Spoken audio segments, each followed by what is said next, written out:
Louis Hine was one of the first photographers to shed light on the injustices within labor practices. From the late 1800s to the early 1900s, the Industrial Revolution had just begun, prompting a need for more labor. The conflict began as laborers were forced to endure longer work hours for an unfair wage and poor working conditions. These working conditions, the loss of workers' lives, child labor, and the efforts of the National Child Labor Committee, who went against industrial giants like Andrew Carnegie and John D. Rockefeller, resulted in the government realizing the unlawful labor practices with industrial factories. This led to a compromise within the workforce known as the Fair Labor Standards Act of 1938, which banned oppressive child labor, set the minimum hourly wage at 25 cents, and decreased the maximum work week to 44 hours. The Fair Labor Standards Act has a lasting impact across the United States as it produces rational treatment and provides shorter work hours for workers in the modern day. During the 19th and 20th centuries, America was experiencing a period of industrialization and quicker manufacturing. This period was called the Industrial Revolution. Prior to the Industrial Revolution, American companies had simpler means of production. Later on, more industries relied on machines and technology to speed up production of products like steel.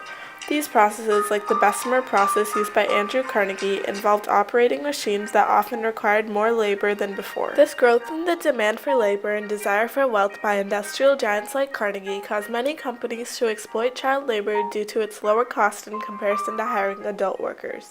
During the Industrial Revolution, workers and child laborers were misused. Due to the harsh ways of entrepreneurs, children as young as 4 and 5 were employed in factories unfairly. During the start of the Industrial Revolution in 1880, under 1.3 million children were employed in several factories and industries. During the peak of the Industrial Revolution in 1900, about 2 million people of all American workers were under the age of 16. The demand of labor caused this massive change. Children are only accustomed to working and following instructions and commands given to them. These children, never exposed to an education with literature and speaking, grew to be illiterate adults. As these illiterate adults could not think for themselves, the American society fell behind in education. For instance, Furman Owens was a 12-year-old boy who could not read or say the alphabet. He states, "Yes, I want to learn, but I can't when I work all the time." Like Owens, many children around America would have been grateful to receive the chance of a lifetime, the chance of an education. However, due to the need of labor, they are forced to spend day and night working until their hands bleed. Oftentimes, parents of child laborers would have been grateful for an educational opportunity for their children. Other times, the parents' salaries were not enough to support their entire family. As these families began relying on their children's income, they eventually became accustomed to it and could not cut the child laborers' salaries out of their budget.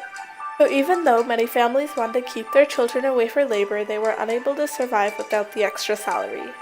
Certain individuals who recognized these drastic effects of child labor decided to make a change. Many committees were formed all over America to prevent child labor. However, these committees were not enough to hinder child labor. Edgar Gardner Murphy proposed the idea of the National Child Labor Committee on April 25, 1904. In November 1904, barely half a year after its proposal, the NCLC boasted a membership of key leaders such as Grover Cleveland, Senator Benjamin Tillman, and Charles W. Eliot, the president of Harvard University. The NCLC hired photographers like Louis Hine to document the terrifying situations of children around the U.S. By doing this, Hine and his fellow photographers could educate the world of children's severe conditions. Louis Hine was an influential man as he took photographs of children in the most dangerous situations, risking his life to educate others. Once Louis Hine and other photographers shared their photographs, more citizens became aware of child labor and its effects. Also part of the NCLC was John Spargo, a renowned socialist writer who had moved to America in 1901 and was a close acquaintance of Louis Hine. As he wrote about what he had explored, American citizens read his findings for information of the life of child laborers. He discovers the lifestyle of a 12-year-old breaker boy by stepping into the coal mines himself. As Spargo himself experiences the harsh situation in the coal mines, he records his finding in a highly influential novel, The Bitter Cry of the Children. Spargo writes, "I once stood in a breaker for half an hour and tried to do the work a 12-year-old boy was doing day after day for 10 hours at a stretch for 60 cents a day. Within the breaker there was blackness, clouds of deadly dust enfolded everything. The harsh grinding roar of the machinery and the ceaseless rushing of coal through the chutes filled the ears. I tried to pick out the pieces of slate from the hurrying stream of coal, often missing them. My hands were bruised and cut in a few minutes. I was covered from head to foot with coal dust, and for many hours afterwards I was expectorating some of the small particles of anthracite I had swallowed. I could not do that work and live, but there were boys of 10 and 12 years of age doing it for 50 and 60 cents a day. As Spargo shares the unfair working conditions of children, he displays the difficult situations the child laborers were placed in. Spargo shared this piece of writing with the world, and problems arose. These efforts of the NCLC contributed to the prevention of child labor as more citizens began to strike against child labor to bring it down once and for all. On the other hand, the industrial giants of society that emerged as a result of the Industrial Revolution abused child labor to allow their businesses to prosper further. For example, John D. Rockefeller, the founder of the Standard Oil Company, utilized child labor to gain a competitive advantage. He founded the Standard Oil Company with Samuel Andrews, who had discovered a cheaper method of refining crude petroleum to derive oil, which allowed their business to flourish. As Rockefeller's business rapidly grew, he wanted to achieve his goal of becoming the richest man in America. To reach this goal, Rockefeller began to demand rebates or discounted rates from railroads, which he used to transport oil to decrease the price of oil for his customers. Profits soared, and Rockefeller surpassed all of their competitors. Constantly looking for ways to save and maximize his own profit, Rockefeller did not consider the well-being of the workers, but instead the money he could gain from putting these child laborers in terrible conditions. Another industrial giant was Andrew Carnegie, the owner of the Carnegie Steel Corporation. To minimize spending, Carnegie utilized lateral integration and bought rails and mines to produce cheaper steel. To make his business more efficient and reduce costs, Carnegie used the Bessemer process, an inexpensive industrial process used for the mass production of steel. With this revolutionary process, Carnegie made millions. As Carnegie wanted to maximize profits and stay on top, just like Rockefeller, he exploited child labor to minimize costs. Therefore, these two men represented the capitalist spirit of industrial America. Though they were extremely profitable on the surface, there was a darker side to their success. Their wealth was built on the backs of mistreated children. Because of these abuses, the NCLC fought against these two industrial tycoons. As the conflict during the Industrial Revolution drastically transformed society, the government decided to come to a compromise within the workforce for both the needs of child laborers and employers. As the poor living conditions of child laborers were recognized, the government understood their need for higher payment and boundaries.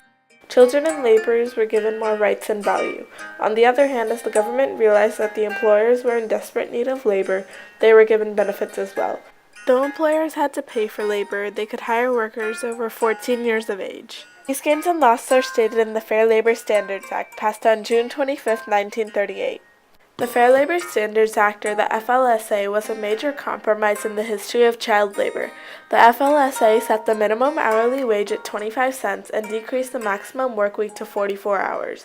In addition, this compromise within the workforce banned oppressive child labor, though it was still partially used in ruthless companies.